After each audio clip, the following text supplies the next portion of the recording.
देखो हमने किस चीज़ के बारे में समझ लिया, लास्ट वाली क्लास में हमने पता किस चीज़ के बारे में समझा, लास्ट वाली क्लास में हमने समझा था वाटर पोल्यूशन स्टार्ट कर दिया। देख लो कॉपी में देखते रहिए, वाटर पोल्यूशन का मतलब जल प्रदूषण हमने स्टार्ट कर दिया, और जल प्रदूषण से संबंधित नियम कानून मानक जारी करना सब काम से भी।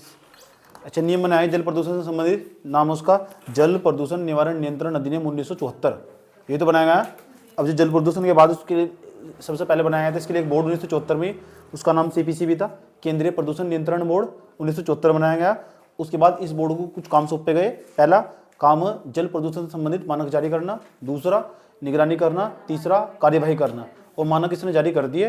और जारी करने के बाद इसे पहले कुछ बताया कि जल के अंदर तुम कैसे चेक करोगे, तुम जल के अंदर ये प्रदूषित होगा नहीं होगा, तो तुम कैसे चेक करोगे। तो जल को चेक करने के लिए बताया गया BO क्या हो पहले, उसके बाद सबसे पहले DO, जिसे बोलते हैं डिजोल्व ऑक्सीजन। पता करो जल के अंदर कितनी मात्रा में ऑक्सीजन घुली हुई है। अगर ऑक्सीजन ज़्यादा मात्रा में घुली हुई है ना, अगर जल का DO ज़्यादा, इसका मतलब जल तुम्हारे लिए बेस्ट होगा, पीने के लिए लाभदायक होगा तुम्हारे लिए जल। समझ में आया बात? या अगर जल का BOD ज़्यादा ना, BOD जिसे बोलते हैं बायोलॉजिकल ऑक्सीजन डिमांड, उसका मतलब है अगर इसके अंदर BOD ज़्यादा होगा ना, इसका मतलब प्रदूषित जल हो, बेकार हो तुम्हारे लिए, पीने के लिए बेकार हो, उसके अंदर बड़ी मात्रा में जीवाणु पनप चुके, तुम्हारे शरीर के लिए नुकसानदायक हो।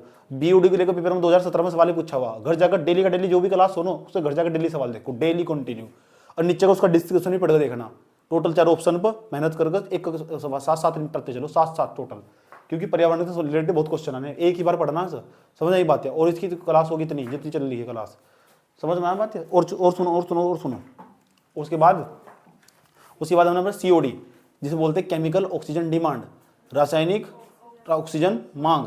ये भी जितना BOD ज़्यादा होगा, अगर BOD बिल्कुल COD तर्ज पर, अगर जल के अंदर ना रासायनिक पदार्थों की अधिकता हो रही, अधिक मात्रा में बढ़ रहे रासायनिक पदार्थ, तो इसका मतलब जल हमारा प्रदूषित हो रहा है। अगर किसी जल का COD ज़्यादा होगा ना, तो इससे बात पता लग जाएगी हमें कि जल का अगर COD ज़्यादा, वो जल खराब हमारा, उसके अंदर जल गुणवत्ता नहीं है, उसके अंदर बड़ी मात्रा में केमिकल मिल चुके। उसके बाद हमने समझा था COD के बाद समझा था लास्ट में जाकर हमने pH समझा था। अगर pH मान हमेशा जो अच्छा जल है वो ऐसा माना जाता, उसके लवण युक्त होना चाहिए, उसके अंदर सोल्ट होने जरूरी हो। लेकिन जो आरओ कर रहा है ना, आरोप लगाया गया कि ये जो एक ही जो आरओ के अंदर समस्या यही है, जो आरओ जो जल को साफ तो कर रहा, लेकिन उसके अंदर तो खनिज तत्व की कमी कर दे रहा। समझ में आया बात? इस पर आरोप लगाया गया था, इसे भी हम समझेंगे आज।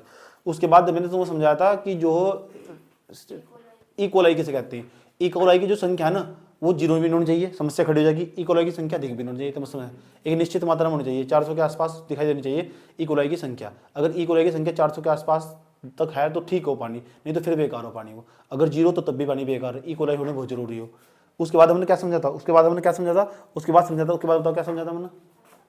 TDS, टोटल डिजोल्व सोल्ट, जल के अंदर कितनी मात्रा में खनिज लवण खुले हुए, ये पढ़ा था नहीं पढ़ा था हमने? TDS की वैल्यू हम चेक करते हैं। उसके बाद हमने क्या समझा था बताओ? उसके बाद हमने समझा था आरओ फिल्टर। आरओ का मतलब रिवर्स ओस्मोसिस, जिसे हम रिवर्स विपरीत प्रसारण कहते हैं, उस पर आधारित तो पूरा चित्र समझाता है कि उसके बाद मैंने बताया था RO+ आया, RO+ बनने के बाद RO+ UV आया एक।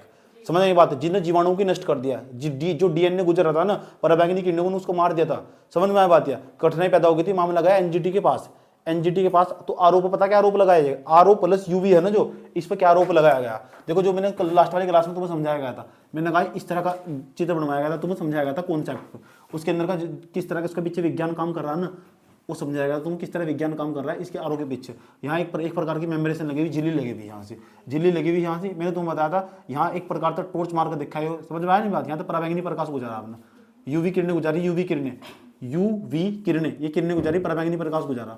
जब पराबैंगनी प्रकाश किरणों से गुजरेगा ना, तो यहाँ तो कोई जीवाणु आ रहा होगा, यहाँ तो पानी के अंदर कोई जीवाणु आ रहा होगा, ठीक, तो वो भी नष्ट हो जाएगा, ऐसा गुजरेगा। पराबैंगनी किरणें इतनी खतरनाक हो, लास्ट वाली क्लास में कल बताया गया तुम, समझ में आई बात? या तो ये क्या करेगा? इकोलाई की संख्या को भी नष्ट कर देगा। तो जो हमारा है था क्या है, RO++ और UV, इसका नाम है फिल्टर का नाम, जो आजकल काम कर रहा है। तो इस पर आरोप लगाए गए, और जब आरोप लगाए गए ना, तो ये मामला चला गया NGT में।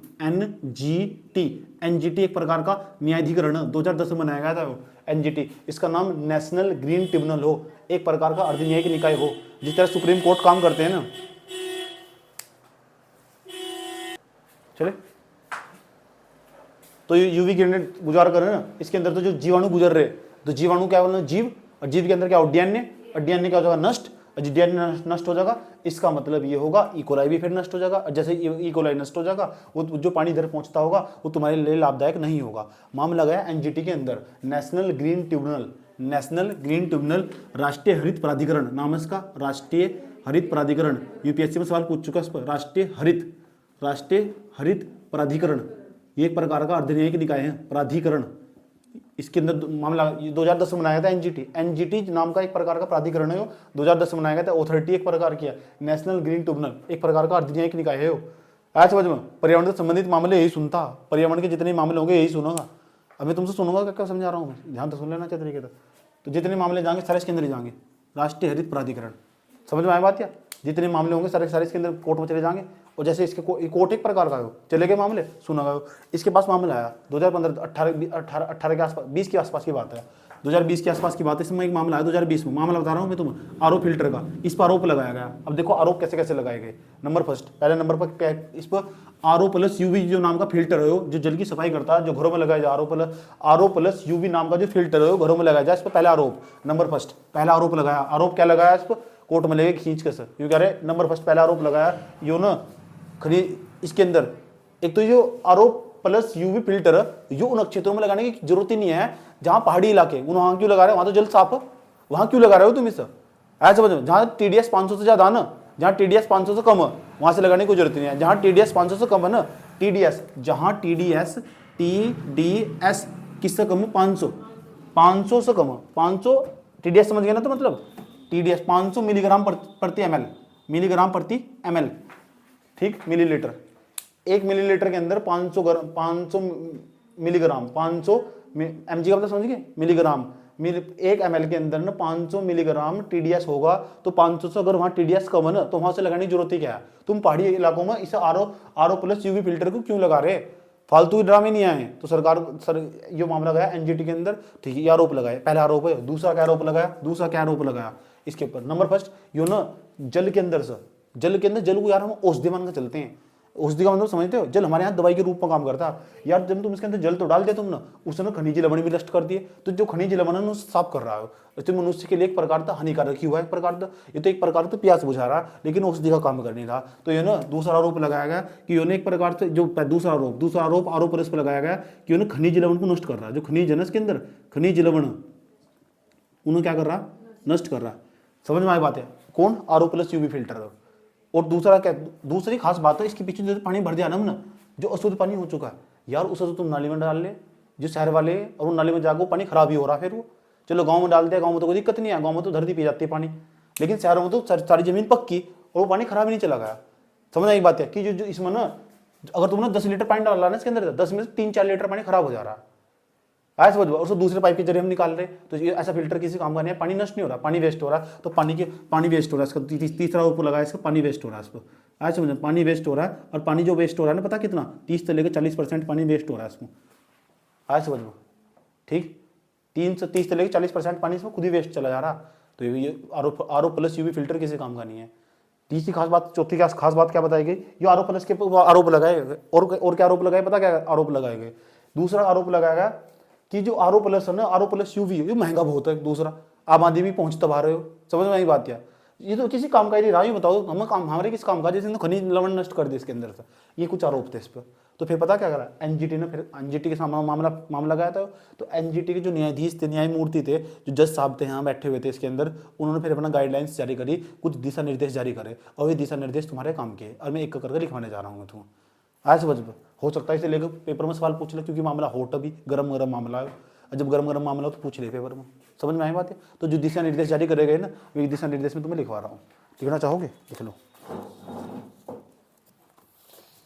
सिसकती है सांसें मेरी जान जाती है, लिखो, कॉपी खोल लो और लिखो एनजीटी ने क्या क्या दिशा निर्देश जारी करे।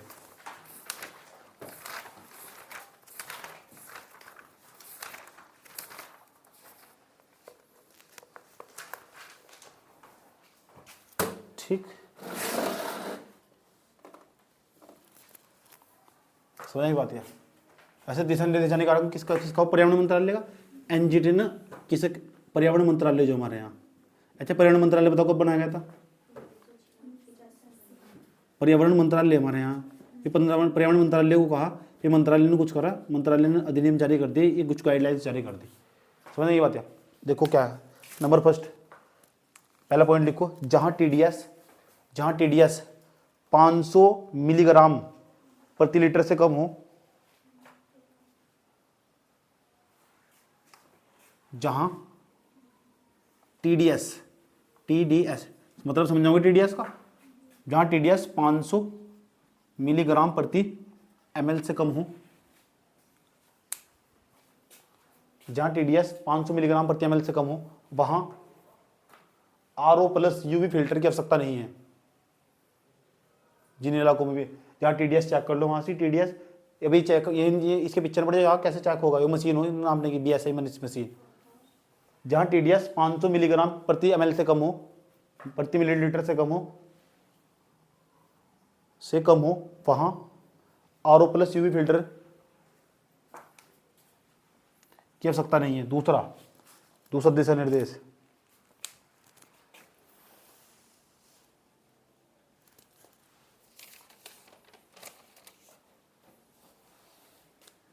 दूसरा पता क्या कहा, कह रहे जो आरओ प्लस यूवी फिल्टर जो बनाने वाली मशीन है, मतलब कंपनियां, इन्हें कहो कि इस तरह जो आरओ प्लस यूवी फिल्टर है, इससे मानव के स्वास्थ्य पर असर पड़ रहा, मानव की इम्यूनिटी कमजोर हो रही, इस बात पे, इस पर लिखो, उस पर ऐसे समझ। दूसरा पॉइंट लिखो इससे लोगों के स्वास्थ्य पर असर पड़ रहा है।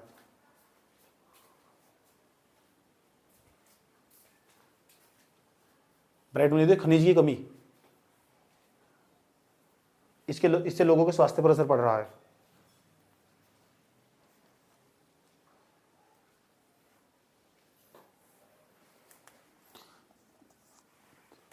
और पता क्या कहा गया, ये कहा गया जो कंपनी तुम्हारे घर में आरओ प्लस फिल्टर लगाने वाली है, आरओ प्लस यूवी फिल्टर लगाने वाली, उस कंपनी को बताना होगा, सुन लो, उस कंपनी को बताना होगा 30 से 40% पानी का करो क्या, अभी बताओ, ऐसे समझने में बात। या तुम्हारे घर में आरओ प्लस यूवी फिल्टर लगाने वाले, तो ये 30 से 40% पानी बर्बाद हो रहा है ना, उस कंपनी तो पूछो उस 30 से 40% पानी का करो क्या है, वो भी बता कर जाएगा। समझिए, लिखो 30 से 40% पानी, 30 से 40% वेस्ट पानी का क्या करना होगा, ये कंपनी की जिम्मेदारी होगी।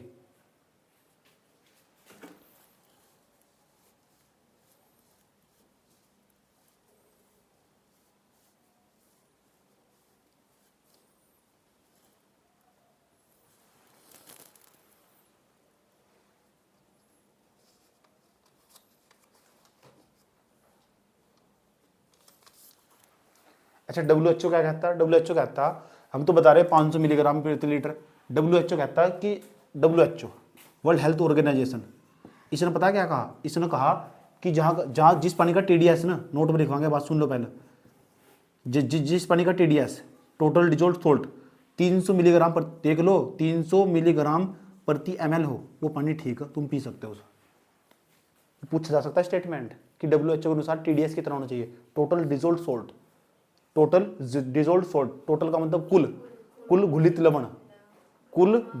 लवण किसमें, पानी में, इतने होने चाहिए 1 मिलीलीटर में 300 मिलीग्राम। ये डब्ल्यूएचओ का आंकड़ा, इस तक कम है ना तो सही है, इसके ऊपर है ना समझो पानी बेकार है, बहुत कम भी होने चाहिए, इतने तक चल जाएंगे, इतने तक टोटल डिजोल्व सोल्ट कितने होना चाहिए। नोट में लिखो, नोट NOT नोट, डब्ल्यूएचओ के अनुसार टीडीएस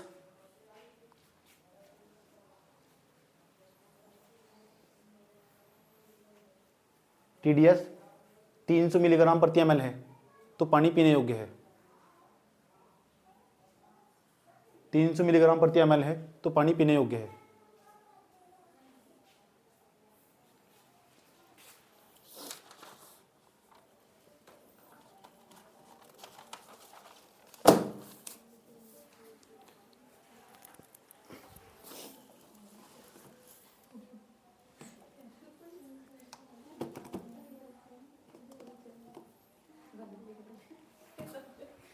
अब पता क्या करा, जो हमारे सीपीसीबी है ना, उन्होंने पानी को 6 श्रेणियों में बांट दिया। हाँ, पानी को 6 श्रेणियों में बांट दिया, और 6 की 6 श्रेणी तुम्हारे लिए महत्वपूर्ण।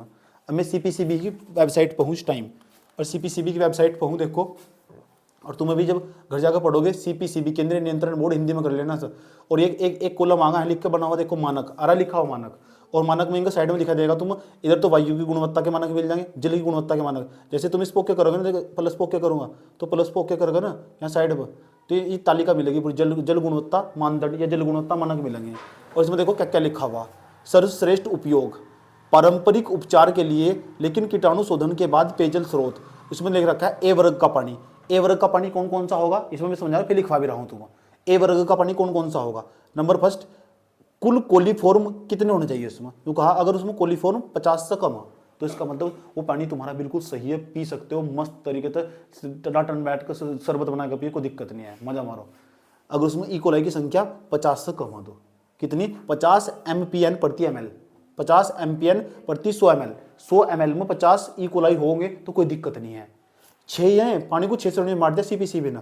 दूसरे और पता क्या बताया इसने, पारंपरिक उपचार के बिना लेकिन कीटाणु शोधन के बाद, कीटाणु शोधन के बाद पेयजल स्रोत, पेयजल बिल्कुल शुद्ध जल, पेयजल शुद्ध जल अच्छा जल मानी जाना, और उसका pH मान 6.5 से लेकर 8.5 के बीच में, तुम्हारे शरीर को कोई नुकसान नहीं होने का, दवा का पियो कोई दिक्कत नहीं है, चाय बनाओ कॉफी बनाओ ठंडा जो बनाना बनाओ, कहीं मिलाओ पानी को, सब्जी धो, कुछ करो, मजा लो। जो पर ये मैं नहीं कह रहा, CPCB ने बताया है वो, और CPCB तो हमारे देश में तो ये कहा गया, इससे अगर नीचे pH मान उसका हुआ तो वो श्रेणी ए बनी आने का हो, वे दूसरी श्रेणी में चला जाएगा पानी, वैसे तुम पी नहीं सकते उसका। देखो यहाँ उन्होंने खुद ही लिख रखा है, कह रहा है इसका मनोनीत सर्वश्रेष्ठ उपयोग, कहाँ पानी को उपयोग कर सकते हैं, दूसरे नंबर पर कौन से वर्ग का पानी होगा, तीसरा मानदंड क्या क्या होना चाहिए, तीसरी बात बताई ना उसने बताया कि भंग ऑक्सीजन गैस से अधिक, इसका डीओ क्या कहते हैं, डी का मतलब डिजोल्व ऑक्सीजन, तो डिजोल्व ऑक्सीजन है 6 मिलीग्राम प्रति ml। अगर 6 मिलीग्राम प्रति ml यानी 100 ml के अंदर 6 मिलीग्राम होना चाहिए, 6 मिलीग्राम अगर ऑक्सीजन मिली हुई उसके अंदर तो पानी ठीक है, 6 मिलीग्राम तक कम हो ऑक्सीजन तो इस समझ बेकार हो तुम्हारे, उससे ज्यादा हो जाए कोई दिक्कत नहीं है। 6 मिलीग्राम ऑक्सीजन से ज्यादा हो जाना, 1 ml के अंदर अगर 6 मिलीग्राम ऑक्सीजन उससे ज्यादा हो जा तो दिक्कत नहीं है, अगर कम हुई तो दिक्कत खड़ी जाएगी, क्योंकि डीओ ज्यादा होना चाहिए, डीओ है ये, भंग ऑक्सीजन नहीं है, भंग ऑक्सीजन का मतलब घुली हुई ऑक्सीजन, घुलित ऑक्सीजन, ठीक है ना, या उससे अधिक हो तो कोई दिक्कत नहीं है। 6 मिलीग्राम तक कम नहीं होना चाहिए, 5, 4, 3, 2 हो, समस्या खड़ी जाएगी, पानी तुम्हारे किसी काम का नहीं है, कम ऑक्सीजन है उसमें, उसका डीओ इतना होना चाहिए। उसके बाद बताया बायोकेमिकल ऑक्सीजन डिमांड, अच्छा बायोलॉजिकल बता रहा था मैं बार बार, उसका नाम बायोकेमिकल है, मैं तो सोचा कुछ मिस्टेक हो रही, कोनो मिस्टेक तो है। बायोकेमिकल ऑक्सीजन डिमांड 5 दिन ये लिख रखा है, 5 दिन, देखो 5 दिन, और ये लिख रखा है 20, इसलिए लिख रखा है 2 mg, कितना लिख रखा है 2 mg, इसलिए लिख रखा है BOD। तो जो BOD है जितना अधिक होगा इतना नुकसानदायक होगा, BOD जितना अधिक होगा, तो बताया ना BOD का मान 2 मिलीग्राम प्रति ml होना चाहिए बस, जो BOD का मान है 2 मिलीग्राम प्रति ml होना चाहिए बस, BOD का मान 2 मिलीग्राम प्रति ml, अगर 2 ग्राम से ज्यादा हो रहा है ना तो समस्या खड़ी हो जाएगी। जल के अंदर चेक करो वो तुम्हारा सही माना जाएगा। देखो जैसे आगे बढ़ेंगे हम, आउटडोर स्नान, पीने का पानी बढ़िया हो, नहाने का पानी बढ़िया हो, पीने का पानी बढ़िया होना चाहिए, तो उसमें सब चीज बढ़िया करके रखी जाएगी। अब पानी आ जाएगा आउटडोर स्नान को, उस कैटेगरी बी में रखा हुआ, ना हो हर हर गंगे, कोई दिक्कत नहीं है, मजा मारो, समझ आई बात है। पानी में बढ़ कर 2 घंटे बाद बाहर निकलो कोई दिक्कत नहीं है, कैसा होना चाहिए पानी सुन लो। उसके अंदर इकोलाई की संख्या ना, इकोलाई की संख्या जो सुन लो, इकोलाई की संख्या कितनी चल जाएगी उसके अंदर, 5 इकोलाई की संख्या मैंने तो वहां तो पता है 50, तो यहाँ 500 तक चल जाएगी, कोई दिक्कत नहीं है। अगर इकोलाई की संख्या 500 भी है ना, 500 या इससे कम तो आराम से कोई बात नहीं यार, कैटेगरी बी में आ जाएगा वो। 6 श्रेणी में बैठा है ABCDE, 6 की 6 तुम अपनी कॉपी में नोट करके लिखनी, और इसी तरह लिखनी जिस तरह मैं बता रहा हूँ तुम्हें। उसके बाद ध्यान से सुनो अच्छे तरीके से, समझ लो पहले। उसके बाद तुम कैटेगरी बी का पानी है ना, कैटेगरी बी का पानी, अब उसका pH मान 6.5 से लेकर 8.5 तक, और वहां पता कितना था 6.5 से लेकर 8.5 तक, इतना ही होना चाहिए, तो उसमें तुम नहा भी सकते हो। क्योंकि ज्यादा अम्लीय होगा तो तुम्हारी त्वचा खराब कर देगा, ज्यादा क्षारीय होगा तब तुम्हें समस्या खड़ी हो जाएगी। आज समझ, ज्यादा क्षारीय होगा तुम्हारे सिर के बाल धुले जाएंगे, समझ में आया बात यह सच में ही, ठीक। तो pH मान 6.5 से लेकर 8.5 के बीच होना चाहिए, और इकोलाई 500 होना चाहिए, उसमें लिखा हुआ इसमें सब, ठीक। और उसके अंदर ने जो डीओ वो होना चाहिए 5 mg, और वहाँ कितना नहीं रखा था, वहाँ लिख रखा था 6 mg, क्योंकि ज्यादा ऑक्सीजन होगी तो ज्यादा पियोगे ना, तो यहाँ कम ऑक्सीजन होगी तो नहा लो तो कोई दिक्कत नहीं, पी थोड़ा ही रहेगा, समझने की बात है। कम ऑक्सीजन होगी तो चल जाएगा काम, और इसने 5 कर दिया यहाँ तक, आगे आगे बढ़ते रहेंगे तो मामला बढ़ते। उसके बाद ना BOD बताया, BOD तो ये जो पीने वाला पानी उसके अंदर BOD कम होना चाहिए, और नहाने वाले के अंदर तो ज्यादा भी चल रहा है, कोई दिक्कत नहीं है। देखो BOD बढ़ेगा 3 मिलीग्राम प्रति ml होगा नहीं होगा, ऐसा करके ना कितनी कैटेगरी में बांटा गया है, 6 पारंपरिक उपचार और कीटाणु शोधन के बाद पेयजल स्रोत, पारंपरिक उपचार उपचार तो घरों में जो हम उपयोग करते हैं सब्जी में, ठीक है। तो यहाँ तक जो पानी है, यहाँ तक जो सी कैटेगरी तक का पानी है तुम्हें कोई दिक्कत नहीं है, नीचे का जो पानी है वो तुम्हारे लिए काम का, मनुष्य के छूने के लिए खतरनाक हो पानी, समझने की बात है। सी कैटेगरी तक का पानी तो तुम्हारे लिए सही है, और सी के नीचे तुम्हारा पैंट जो पानी है इसके अंदर वो खराब हो तुम्हारे मनुष्य के लिए। अब देखो इसमें क्या लिखा हुआ, इसमें पारंपरिक उपचार, पारंपरिक उपचार क्या करते हैं हम डेली, हम कपड़े धोते हैं यार, आज हम डंगर नहलाते हैं, इसके जो नीचे चला जाएगा डंगरों के लाएगा पानी पीने के लिए, कभी पता लगा तुम डी कैटेगरी का पानी पी रहे जाकर ई कैटेगरी का पानी पी रहे, समझ में आई बात है। तमीज तो सारा का पूरा चार्ट बनाना और समझ गए इस लाइन का क्या मतलब है, समझ में आया बात या। और देखो क्या लिखा हुआ इसके अंदर, और लिखा हुआ देखो सी कैटेगरी का पानी समझाता हूँ तुम्हें क्या कहा इसमें। देखो ऊपर इकोलाई की संख्या 500 थी, यहाँ 5000 तक भी चल जाएगी, कोई दिक्कत नहीं है। 5000 इकोलाई की संख्या हुई, कोई दिक्कत नहीं है, पारंपरिक उपचार के लिए उपयोग कर सकते हो तुम, ईंट बनाओ मकान बनाओ कोई दिक्कत नहीं है, मजा लो यार पारंपरिक उपचार में जो तुम डेली का डेली कर रहे हो, डेली टू डेली कर रहे हो तुम। उसके बाद उसके अंदर ना जो हमारी है आगे चलो, उसके अंदर BOD है, बायोकेमिकल ऑक्सीजन डिमांड है, जो वह 3 मिलीग्राम प्रति ml तक चल जाएगी, कोई दिक्कत नहीं है। 3 मिलीग्राम प्रति ml, ऊपर भी इतनी नीचे भी इतनी है, याद नहीं करना, बस चार्ट बना लेना, पेपर में कभी नहीं पूछने का।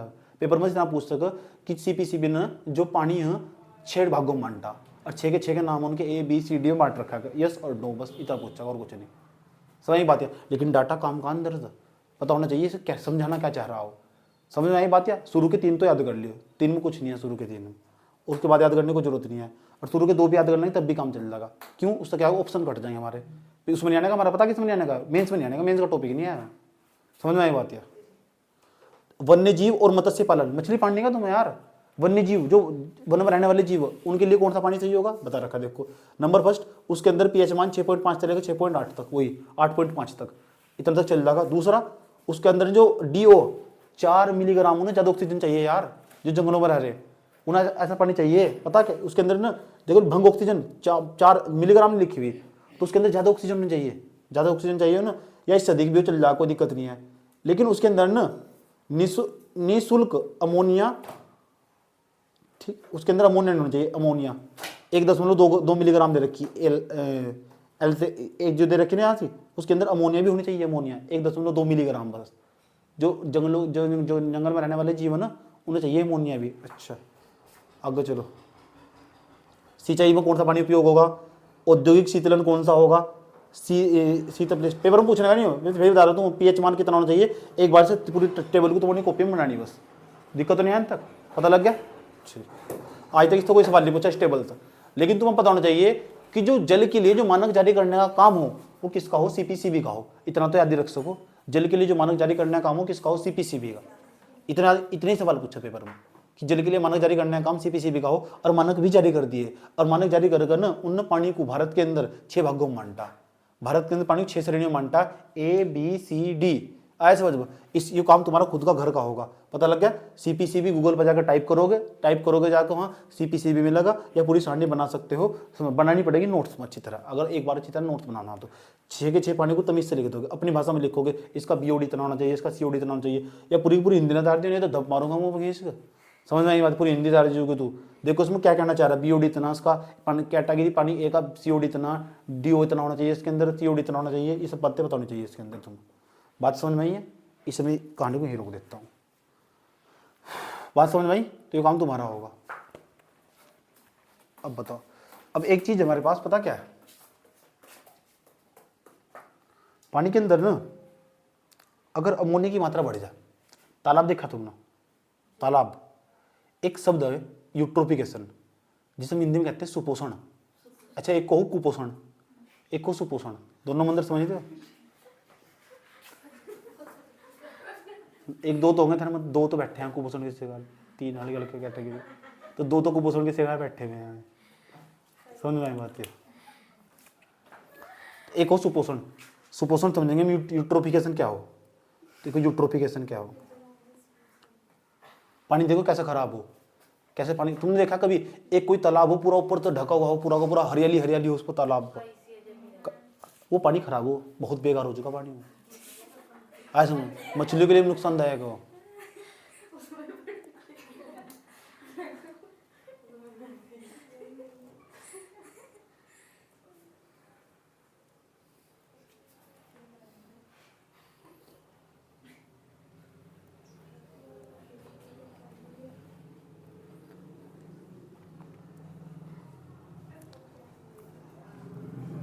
देखो सुपोषण के बारे में जरूर लिखना दूंगा। सुपोषण वाला जो पानी हो ना, तो लोग सोचते हैं सुपोषण वाला पानी सही हो, खराब हो सुपोषण वाला पानी। देखो इसके अंदर ना पता क्या हो, पानी आगा मिट्टी के पास, तो मिट्टी के अंदर पाया जाए नाइट्रोजन, और नाइट्रोजन जो हो ना वो बड़ा खतरनाक हो पानी के अंदर, वो जाकर सीधा अमोनिया बनाएगा, और अमोनिया ना जो जल में रहने वाले जीव हो उनके लिए घातक हो। अगर इस तरह पेड़ पौधे साइड साइड में ना, जहाँ तालाब हो उसकी साइड में पेड़ पौधे उगने स्टार्ट हो जाएंगे।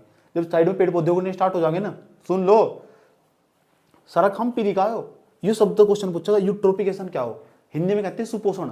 तो तुम कॉपी में हेडिंग बनाएगा सुपोषण के बारे में, गूगल तो टाइप करके सारा लिख लेना, थोड़े दो लाइन उसके अंदर से लिख लेनी सुपोषण हो क्या है। पहले सुपोषण समझ लो क्या कह रहा। सुपोषण का मतलब तो कोई तालाब, एक कोई डायग्राम लेते हैं, उसको समझने की कोशिश करते हैं, तुम अच्छा सा डायग्राम देख लेते हो, कोई है क्या, यहाँ देख लो सर, इससे चल जाएगा आप। यूट्रोफिकेशन प्रोसेस क्या है, देखो ये फर्टिलाइजर जो उर्वरक हमारे हैं, उर्वरक इस मतलब ना तालाब की तरफ पहुंच के रिस्क बरसात हुई होगी, पानी आई, मिट्टी थी और बराबर वाले खेत थे, उन तो मिट्टी के अंदर तो जो फर्टिलाइजर थे, जो उर्वरक थे, उर्वरक नहीं भी आया तो पेड़ पौधों के अंदर उर्वरक पाई जा, और वे तालाब में पहुंचना स्टार्ट कर दिए धीरे धीरे। ये इस बात का प्रतीक है, इसके साइड में ना हल्की हल्की काई जमनी स्टार्ट हो जाएगी, और जो काई जमनी स्टार्ट हो जाएगी ना धीरे धीरे धीरे धीरे धीरे वो इस तरह का रूप ले लेगी, एलगी का रूप ले लेगी। देखो एलगी, इस एलगी बोलते काई जमनी स्टार्ट हो जाएगी। आज समझ में, तो जो मत्स्य पालन होगा ना वो मछली के लिए बड़े खतरनाक होगा। यहाँ की जो मछली होगी ना कम पनपगी, अगर पनपगी ना तुम्हारे लिए हानिकारक होगी, वहाँ की मछली खानी नहीं चाहिए बिल्कुल भी। समझ में आए बात, या उसके अंदर बड़ी मात्रा में अमोनिया पाया जाएगा, और जो देखे ना जो सीवरेज गटर से निकलने वाला पानी वो भी तालाब के अंदर चला जा, समझ उसके बड़ी अंदर बड़ी मात्रा में, क्योंकि यूरिन हो ना, जो यूरिन हो समझ में जिसम पेशाब बोलते हैं, उसके अंदर बड़ी मात्रा में अमोनिया हो, और अमोनिया ना जल में रहने वाले जीवों के लिए खतरनाक हो। वो जब अमोनिया ना इधर के माध्यम से इधर इसके अंदर पहुंच जाएगा तो बड़ी मात्रा में एलगी पनपने स्टार्ट हो जाएंगे, और एलगी जब पनपने स्टार्ट हो जाएंगे वो तुम्हारे लिए हानिकारक होगा। तो मैं दिखाता हूँ किस टाइप का है, फोटो दिखाता हूँ तुम्हें। हेलो, हाँ चलो सुबह जाओ। देखो डायग्राम देखो, सुंदर सुंदर डायग्राम देखो, हो ऐसा देखा होगा तुमने, यूट्रोफिकेशन है वो, इसे बोलते हैं सुपोषण। और नीचे जो पानी नहीं है, जहर है। आज अमोनिया की मात्रा बढ़ चुकी है, और अमोनिया पानी का ओढ़ पीटे देगा। इसके अंदर जो जल में रहने वाले जीवन उनके लिए खतरा, ये इस बात का प्रतीक है। ये सुपोषण की प्रक्रिया, इस प्रक्रिया को, इस पूरी प्रक्रिया को हम सुपोषण बोलते हैं। धीरे धीरे इसके अंदर ना फर्टिलाइजर है, जो फर्टिलाइजर का मतलब उर्वरक, वे मिट्टी के माध्यम से इसके अंदर पहुंच चुके, और इसके अंदर ना लगातार जो एलगी है, एलगी ब्लूम हो चुका है। देखो तुम दिखाता हूँ एलगी का ब्लूम क्या हो, देखो कितना खतरनाक है, ये बहुत भयंकर खतरनाक चीज़ है। समझ में आया बात, यार इस बात का प्रतीक है इस सुपोषण की प्रक्रिया हो रही है। इसके अंदर फर्टिलाइजर बड़ी मात्रा में, उर्वरक बड़ी मात्रा में पहुंच चुके, अमोनिया आएगा इसके अंदर यार। ये साइड से जो दिख रहे हैं तुम, क्योंकि पेड़ पौधों की जड़ों में नाइट्रोजन पाया जा, और वो नाइट्रोजन रिच इस पानी में चला गया। इसी क्रिया को हम यूट्रोफिकेशन बोलते हैं, सुपोषण बोलते हैं इसे।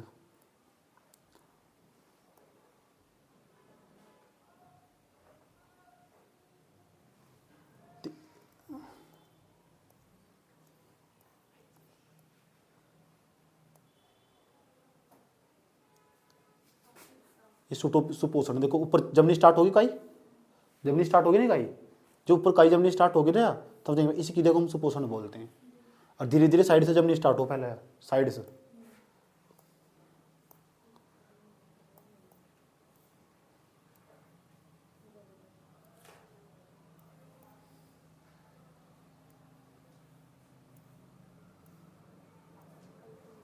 इससे समझ में आएगा। देखो देखो लिंचिंग हो रही, लिंचिंग का मतलब निक्षलन हो रहा है, पेड़ों की जड़ से निकल गया फर्टिलाइजर, इसके अंदर फर्टिलाइजर डायलॉग के उनमें रिसे में यहाँ पहुंचे, और एलगी पर अपना स्टार्ट होगा।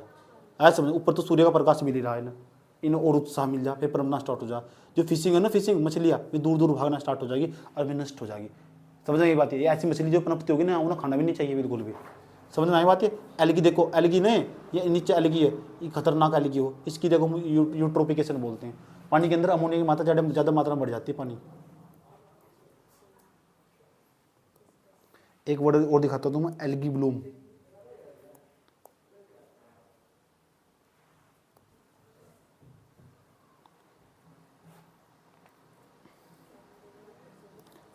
इसे बोलते हैं एलगी ब्लूम, यहाँ बोर्ड लगाना पड़ा एलगी ब्लूम का, कि पानी तुम्हारे लिए खतरनाक है, जाओ मत बिल्कुल भी यहाँ। एलगी ब्लूम, एलगी का ब्लूम हो चुका, एलगी बड़ी मात्रा में मिल चुका है। देखो इसे एलगी ब्लूम बोलते हैं। यूपीएससी सवाल पूछ चुका है यहाँ तक। एलगी ब्लूम क्या हो, इस कीड़े को हम सुपोषण बोलते हैं। इसे यूट्रोपिकेशन बोलते हैं। समझ नहीं पाते? बड़े भयंकर हैं, कई प्रकार के रोग हो सकते हैं। समझ नहीं पाता? यूट्रोपिकेशन इंग्लिश में बोलते हैं यूट्रोपिकेशन, हिंदी में बोलते हैं सुपोषण। गूगल पर टाइप करके इसके बारे में थोड़ा सा लिख लोगे, अच्छी तरह लिख लेना इसके बारे में, डोंट वरी। एक सप्ताह इस क्यों मैंने यहाँ क्यों डिस्कस करा है, इस तक पानी खराब हुआ तो जल प्रदूषण हुआ, और जल प्रदूषण से पढ़ रहे हैं हम, तो जो भी जल प्रदूषण संबंधित होगा ना, लपेट लो, कोई दिक्कत नहीं है। समझ आई बात है? कोई दिक्कत नहीं।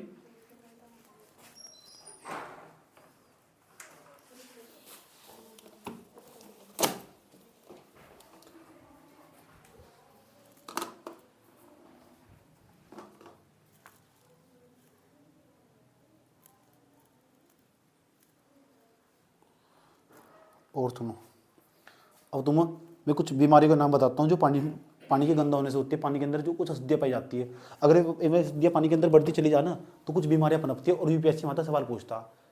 समझ में आई बात? या कि पानी के अंदर ही हमारे तत्व पाए गए तो कौन सी बीमारी होगी। तो तुम्हें एक चार्ट बनाना होगा पूरा का पूरा, इस तरह करके चार्ट बनवाऊंगा वजह में।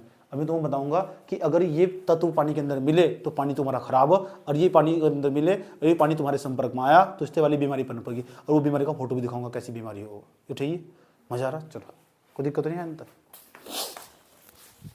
चलो हेडिंग बनाओ, एक तरफ हेडिंग बनाओ, इधर एक चार्ट की इस तरह चार्ट बना लो, इस तरह इस टाइप का चार्ट बना दो एक कॉपी में। एक तरफ हेडिंग बनाओ अशुद्धियां,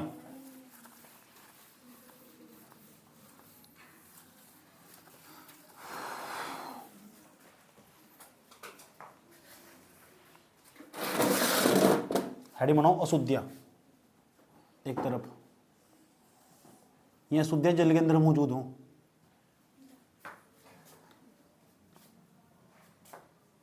अशुद्धियां सही है।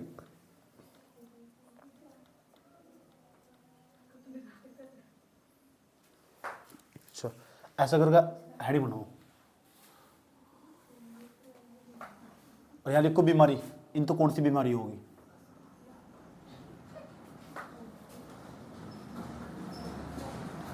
पहले नंबर पर अशुद्धि, उसका नाम है आर्सेनिक, और आर्सेनिक का प्रतीक हो एस। ठीक, अगर पानी के अंदर आर्सेनिक की मात्रा लगातार बढ़ती चली जाए ना, तो पता कौन सी बीमारी हो जा? ब्लैक फुट नाम की बीमारी हो जा। हाँ,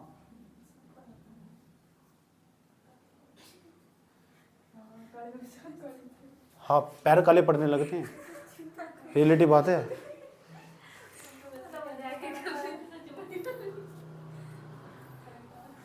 ठीक, अगर तुम इस पानी के संपर्क में आए ना, जो आर्सेनिक, सुन लो पहले, जो आर्सेनिक पानी है, अगर इसके तुम संपर्क में आए, जिस पानी के अंदर आर्सेनिक मिला हुआ, और वो आर्सेनिक है ना, आर्सेनिक कहाँ से निकलता होगा? जो शीशे बनाने वाली फैक्ट्रियाँ हों, वहाँ से निकलेगा, और वो फिर उसके अंदर से ना निकल कर उसमें चला जाएगा, नदी नालों के माध्यम से नदी में चला जाएगा। पश्चिम बंगाल का नाम सुना है? पश्चिम बंगाल के अंदर ना बड़ी मात्रा में, वहाँ की जल में जो गंगा जा रही है, उसके अंदर बड़ी मात्रा में आर्सेनिक मिल चुका।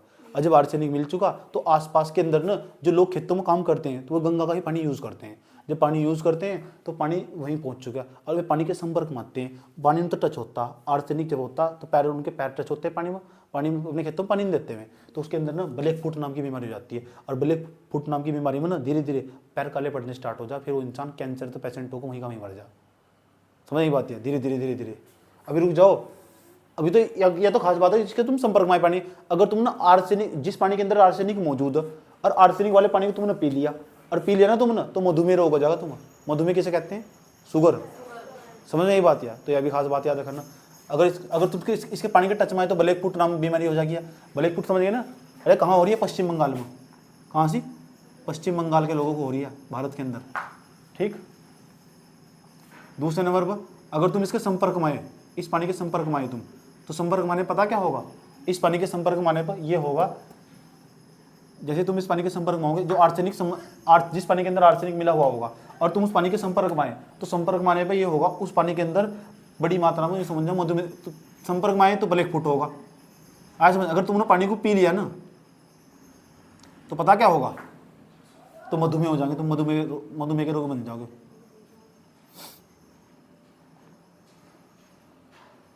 बात समझ में आई है? ब्लैक फुट दिखाऊं कैसे हो? ब्लैक फुट डिसीज हो, या डिसीज का मतलब बीमारी, कौन सा रोग हो देख लो, ब्लैक फुट।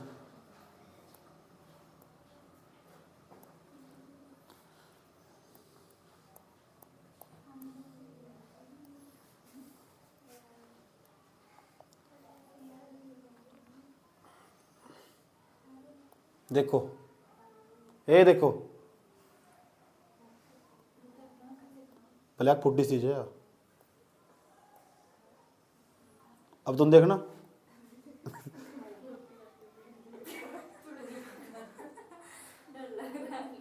देखो कितने खतरनाक हो, ये ब्लैक फुट डिसीज है। देखा आर्सेनिक कितना खतरनाक हो सका, समझ में आया बात है? समझ में आया? तो बताओ, अच्छा एक बात बताओ, अगर आर्सेनिक की मात्रा बढ़ती गई, आर्सेनिक की मात्रा बढ़ती गई तो अच्छा बेकार है। और तुम्हें जानकर हैरानी होगी, यमुना दिल्ली के किनारे जा रही है ना वहाँ, उसके अंदर बड़ी मात्रा में आर्सेनिक मौजूद है, और लोग वहीं की सब्जी खा रहे हैं उस यमुना के पानी की। आया समझ? धीरे धीरे, जब तो वहाँ कैंसर के पेशेंट सबसे ज़्यादा दिल्ली में।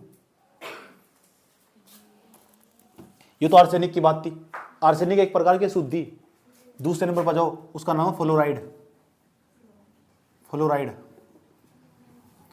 फ्लोराइड का नाम लिखो एफ।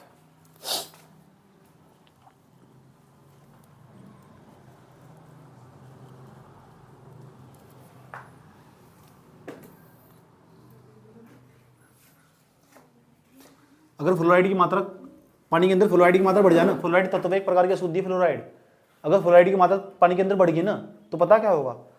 फ्लोसिस नाम की बीमारी होगी। फ्लोसिस, फ्लोसिस पूछो तुम क्यों? तो फ्लोसिस नाम की बीमारी में पता क्या होगा? जो इंसान की हड्डियां ने कमजोर होकर मुड़नी शुरू हो जा, जो इंसान की हड्डियां हो कमजोर होकर मुड़नी शुरू हो जा। समझ की बात है? जो फ्लोसिस नाम की बीमारी, जहाँ फ्लोराइड पाया जाएगा पानी के अंदर।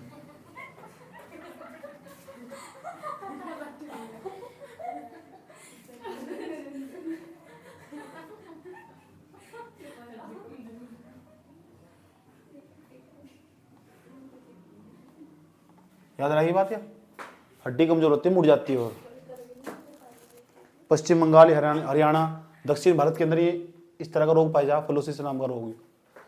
तीसरे नंबर पर चले जाओ, दिखाऊंगा फ्लोसिस नाम का।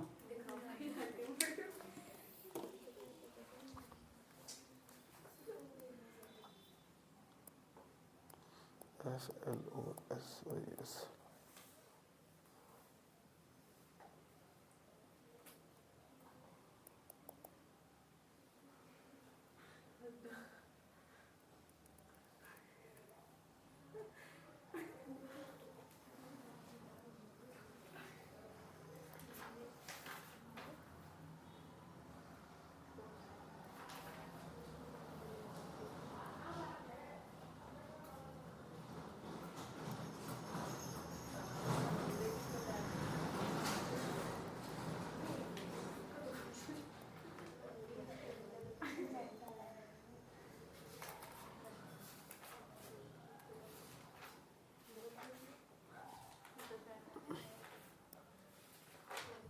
देख कैसा हो हाल, कमजोरों का हड्डी मुड़ना स्टार्ट है। देखो, समझ आई बात है? हड्डी मुड़नी स्टार्ट हो जाएगी, ऐसे पाई जाते। देखो पैर, ये बच्चे छोटे छोटे देखे होंगे तुम, इसका मतलब फ्लोरोसिस नाम की बीमारी है। ऐसे समझ लो, क्योंकि वहाँ का पानी खराब है। समझ गए बात? समझ में आई है बात? या ये सब चीजें तो तुम्हें प्रॉब्लम को देखना कि क्या बीमारी है। फ्लोराइड की कमी, देख फ्लोराइड लिखा हुआ नहीं, और फ्लोरोसिस लिखा हुआ, फ्लोरोसिस। तो फ्लोरोसिस नाम की बीमारी यहाँ कमजोर होकर हड्डी मुड़नी स्टार्ट हो जाएगी। तो फ्लोरोसिस नाम की बीमारी हो चुकी। पूछा क्यों हुई? क्योंकि वहाँ का पानी खराब है। पूछा पानी क्यों खराब है? पानी के अंदर फ्लोराइड आ गया। पूछा फ्लोराइड क्या है? एक प्रकार की अशुद्धि। पूछा क्या हुआ? जल प्रदूषित होगा। पढ़ रहे क्या? जल प्रदूषण ही पढ़ रहे। समझ गए? ठीक। अरे आज नहीं तो ब्यूरोक्रेट बनोगे तो वहां जाकर देखोगे फ्लोरोसिस नाम की बीमारी कौन सी थी। उस दिन तो मैं ट्यूशन ही नहीं आई थी। पता लगा तुम एक बस्ती का सर्वेक्षण करने चले गए, तुम बस्ती का सर्वेक्षण चले गए, तो वहां तुम अच्छा तुम्हारा जो पर्सनल असिस्टेंट पी है तुम्हारा, पूछा जी मैम कल वहाँ जाना था रस्ते में, क्यों वहाँ क्या हुआ है? मैडम वहाँ फ्लोरोसिस नाम की बीमारी फैल रही है। अच्छा फ्लोरोसिस नाम की, वहीं जाकर पूछ रही है ये क्या होता है? मुझे कर देख रहा छोटा सा आईएएस कितना बना है वहीं जाकर पूछ रही, बता बदतमीज है ना, इससे पहले ही जानकारी दी जा रही। देखो कितना बुरा हाल है उसमें। ये फ्लोरोसिस नाम की बीमारी है। दुश्मन न करे दोस्त ने वो काम किया। देख ये बच्चे जिस एरिया में रहते होंगे ना, ये बच्चे छोटे छोटे बच्चे जिस एरिया में रहते होंगे, इसकी इसमें बेचारी क्या गलती? कोई गलती? पानी की गलती। अब पानी किसने खराब करा है? तुम्हारे जैसे अमीर लोगों ने। ऐसा समझे, कार्ल मार्क्स के अनुसार तुम इनके दोषी। समझ में आई बात है?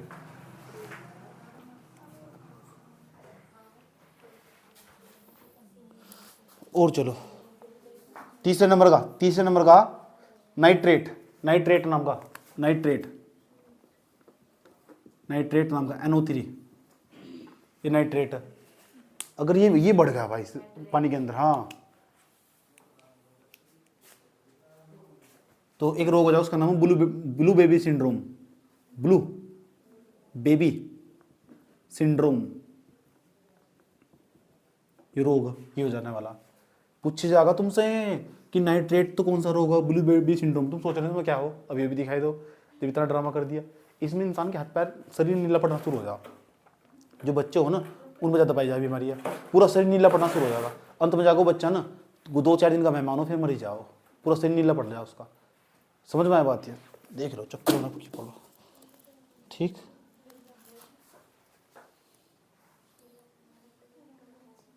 तुम्हें बचपन में कक्षा 7-8 में नहीं पढ़ाया गया?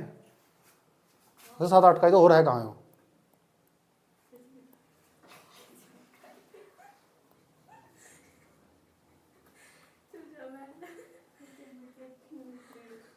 देखो ऐसा होगा, इसे ब्लू बेबी सिंड्रोम हो चुका, पूरे शरीर का कलर बदल जाएगा इसके, ऐसा पढ़ना स्टार्ट हो जाएगा। देखो नीला कलर पूरा पूरा, इन्हें अपना बचपन याद आ रहा है, फिर मर जाएगा तो पूरा शरीर। देखो ऐसे ऐसे ऐसे नीला पड़ जाएगा पूरा शरीर। अब दोनों बीमारी को फील करो कि कैसी कैसी बीमारियां मौजूद है।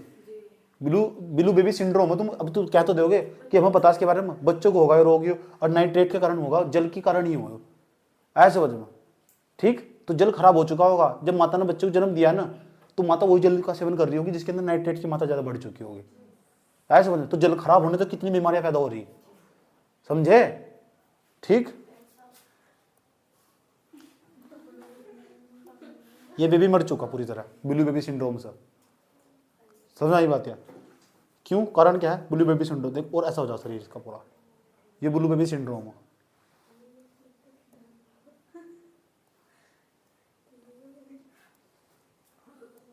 बात समझ में आई? नाइट्रेट की मात्रा बढ़ने से कौन सा रोग हो?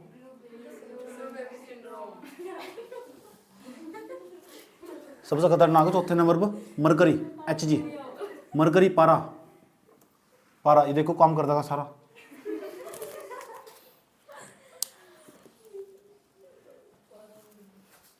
यो ना इस तरह एक रोग हो, मिनी माता रोग, ये दिखाऊं पता तुम्हें? मिनी माता नहीं पता? इस पर तो लेकर कन्वेंशन भी हो चुका है अंतरराष्ट्रीय स्तर पर, मिनी माता कन्वेंशन नाम का। ये वैश्विक रोग है एक प्रकार का, तंत्रिका तंत्र प्रभावित दोस्त, पूरे माता शरीर में माता निकल जा, वही तो हो मिनी माता। हो रहा है क्या? मिनी माता के नाम से भी जानते हैं। अब दिखाऊं नहीं दिखाऊं, रहने दो। अच्छा देखोगे,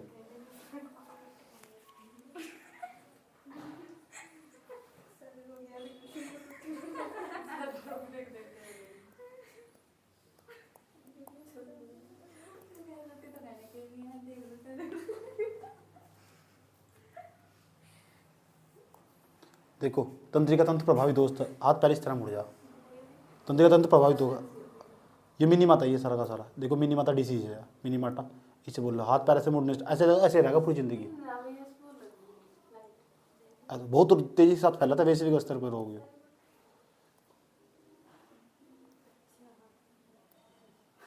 हाथ पैर मुड़ने स्टार्ट हो जा और माता भी निकलनी स्टार्ट हो जा शरीर पर। ये सारे मिनी माता पर देखो मिनी माता के पेशेंट हैं। चाहे नाम फैला तो बहुत तेजी के साथ ही हो।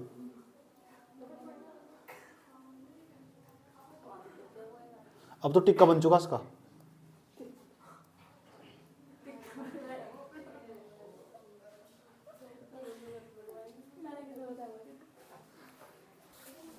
ठीक लिख दिया ना। अब कैडमियम, कैडमियम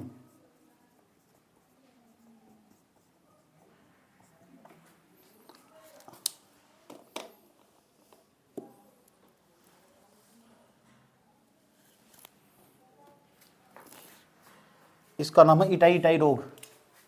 हाँ, इसका नाम है इटाई इटाई, इटाई इटाई रोग। हो क्या इसका? इस आउच आउच भी क्या, ouch ouch ouch ouch ouch भी क्या सर? अफ्रीका के लोग बोल रहे आउच आउच। हो गया इसमें, जो हड्डी के जहां जोड़ हो ना वहां दर्द होना शुरू हो जा। हड्डी के जो जोड़ हो तो दर्द हो, इसे इटाई इटाई रोग बोल लो। कैडमियम, जहाँ कैडमियम की मात्रा बढ़ जाए। कैडमियम में CD है, कैडमियम CA नहीं है, CA तो कैल्शियम हो। तुम्हारे देखिए केमिस्ट्री कमजोर हो। रोग तो पता लग गया कौन कौन सा रोग है। इटाई इटाई कैसा करा, जिसकी हड्डी में दर्द हो ना ऐसा करा, आउच आउच आउच आउच बोल कर देखो एक बार। इसे नहीं बोलने गए। इसे तुम दिखाऊं? रहने दो, हड्डी में जोड़ों में दर्द हो, जोड़ों का दर्द अंदर जाएगा, थोड़ा दिखाऊंगा। 7वें नंबर पर एक सल्फर। सल्फर पे एक बार प्रकाश की शुद्धि हो। सल्फर UPSC सवाल निकाल सका भाई। यहाँ तो सल्फर, जिसकी जहाँ सल्फर की मात्रा बढ़ जाए ना, कहीं SO2 की मात्रा बढ़ रही और SO2 जल में बढ़ रही है, SO2 की सल्फर की मात्रा बढ़ रही, तो समझो रोग कौन सा मिलेगा वहाँ। समझ जाओ उसका नाम है अस्थमा। सांस के मरीज मिलेंगे वहाँ। देखा नहीं? थोड़ी दूर चले, थोड़ी दूर चले, थोड़ी दूर चले, ऐसे समझो फिर फूट के सांस, हाय हाय थारे मर जा। ये बोल लो थारे मर जा, उन्हें बोले हरे मर जा। बोले हाँ भी दूसरों को बुरा चाहना। पुरानी औरतें सारे से तो करेगी। तो अस्थमा के पेशेंट पाए जा, सल्फर की मात्रा बढ़ती चली जा। तो आज मैंने तुम्हें समझाया कि अगर जल प्रदूषित होगा ना तो ये समस्याएं तुम्हारे सामने उभर कर आ गई। अब इन मेंस पर कैसे यूज करोगे तुम इस लाइन को? पता लग रहा है जल प्रदूषण के बारे में लिख रहे हो तुम। और जल प्रदूषण, अगर जल प्रदूषित होगा तो जल प्रदूषण कैसे होगा, कौन कौन से तत्व होगा? तुम कह रहे जल प्रदूषण कैसे हो रहा है, तो तुम बोलेंगे वहां के जल में, यहाँ का जल कैसे प्रदूषित, तो वहाँ के जल में आर्सेनिक, फ्लोराइड, नाइट्रेट इनकी मात्रा बढ़ रही, एक दो जिसमें तो याद रहा। फिर ऐसे बोलेंगे इनसे, फिर ब्रैकेट में एक तिरका चिन्ह खींच के लगाएंगे, इनसे ये ब्रैकेट में लिख देंगे, तुम्हारा उत्तर अच्छा हो जाएगा। ये बीमारी हो रही, ब्लैक फुट डिसीज, फ्लोरोसिस नाम की, बिलू बेबी सिंड्रोम। तो सोचेगा नॉलेज तकड़ी सर, 2 लाइन ही तुम्हारा उत्तर अच्छा बना देगी। समझ में आए बात? है तो मैं इस तरह भी उत्तर लिख सकता हूँ। तुम निर्भर करो कि मैं उस मेंस में किस तरह कोड करूंगा। समझ में बात? या तो ये गुणवत्ता डालती है। उदाहरण जो होते हैं ना, उदाहरण, थ्योरी तो कोई भी लिख दो, थ्योरी के साथ उदाहरण का खेल है सारा का, जो उदाहरण देगा। ऐसा मैं क्या हूं, बताओ कि तुम्हारे जीवन का लक्ष्य क्या है, तुम अपने जीवन में क्या बनना चाहते हो, तुम्हारे जीवन का क्या टारगेट है। तो 2 लाइन बता दो उसको तुम। तो तुमने कहा कि जीव मनुष्य एक विचारवान प्राणी है। अच्छा चलो कोई बात नहीं, बिना जिसका लक्ष्य नहीं होता वो जीवन में भटकता रहता है, ये भी सही है। यहाँ तक यह बात सबको पता साधारण। अब मैं कहता हूँ बिना मनुष्यविहीन जो लक्ष्यविहीन मनुष्य वो इसके समान है, पशु के समान है। थोड़ा सा बात में मजा सा आया। इसी बात को बदल के ऐसा कह सकता हूँ, जिस इंसान का लक्ष्य नहीं होता ना, जिस मनुष्य का लक्ष्य नहीं होता वो उस नौका के समान है। पता कौन सी नौका के समान है? जिसके पास चलाने वाला भी है, उसमें पतवार भी लगी हुई, मतलब आगे पीछे करने का, उसके अंदर मोटर भी लगी हुई, सब लगी हुई, लेकिन उस नाव को ये नहीं पता जाना किस दिशा में, उसकी कोई दिशा नहीं है। तो लक्ष्य विहीन मनुष्य उस नौका के समान है। अब बात मदम आया। बात मदम क्यों आया? क्योंकि मैंने उदाहरण दिया। तो जब तुम्हें सुनने में अच्छा लगा तो कॉपी चेक करता अच्छा लगता होगा। तो बस यही खेल उदाहरण होगा। बात समझ में आई? तो आज हमें बीमारी पढ़ ली है, समझ आई बात? तो यूं नहीं है कि हमें ये बीमारियां जल प्रदूषण से संबंधित है बीमारियां, तो जल प्रदूषण के बारे में आया और मैंने बीमारी को एक दो लाइन आराम से निकाल सकूं, तो यही तो गेम खेलना। लेकिन पीटी में तो सारी काम की है, कोई सी बीमारी कुछ पूछो, कौन से तत्व से हो, अपने नोट्स में सारी मेंशन कर लेनी। आज हम यहीं तक ही रखेंगे अपनी क्लास को। और क्लास तो ये ना 3 बजे बरसेंगे हम, 3 बजे से लेकर पूरे 3 से 4, 4 से 5 तक पूरा वही पढ़ाया जाएगा, पूरा का पूरा भूगोल। समझ में आई बात? है भूगोल की कक्षा चलेगी। ठीक।